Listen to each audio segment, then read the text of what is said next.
Hello everyone, welcome back to our channel. In this video we are going to solve iPhone keeps asking for exchange mail password on iPhone in iOS 17.3. To solve this problem there are few solutions available. First solution is open your settings, scroll down and search for mail and hit on mail.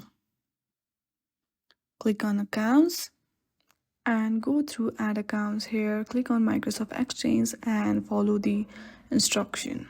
Once you do this, you need to go back to settings and hit on general.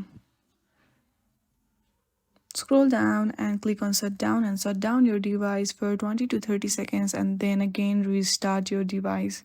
Once you do that, you need to check for your software update. If there are any updates available, then please do update your system.